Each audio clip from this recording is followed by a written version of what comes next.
హైదరాబాద్ నగరంలో హోటళ్లలో, టిఫిన్ సెంటర్లలో, కర్రీ పాయింట్లో ఆహార పదార్థాలు తీసుకుంటే మన ప్రాణానికి ముంపుగా తయారైంది.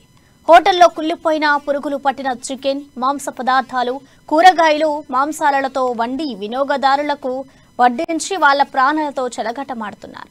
అమీర్పేట డివిజన్లో ఎస్ఆర్ నగర్ నందు లక్ష్మీ నరసింహ విలాస్ హోటల్ నుండి వినియోగదారుడు చికెన్ను పార్సల్ తీసుకెళ్లాడు. తినేందుకు చికెన్ పార్సల్ ఓపెన్ చేయగా పురుగులు రావడంతో హోటల్ యజమానికి ఫిర్యాదు చేయడంతో హోటల్ యజమాని సిబ్బంది వినియోగదారుడిపై తిరగబడ్డారు. నీకు ఇష్టం వచ్చిన చోట ఫిర్యాదు చేసుకో, ఎవరూ ఏం చేయలేరు అంటూ హోటల్ యజమాని వినియోగదారుడిపై బెదిరింపులకు దిగాడు.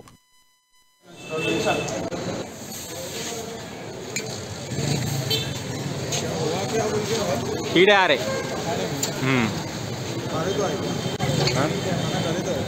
नहीं पार्सल में कीड़े है।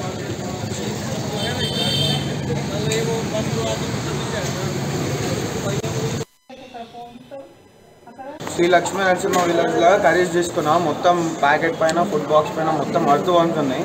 ఇప్పుడు నెక్స్ట్ నా ఒక్కరికి అయిన ఎంతమందికి అవే ఫుడ్ ఇచ్చారో ఏందో మనకు తెలియడం కూడా తెలియదు. ఇట్లనే ఉంటే మొత్తం శ్రీ లక్ష్మీ నరసింహ విలేజ్లో కర్రీస్ తీసుకున్నాం. మొత్తం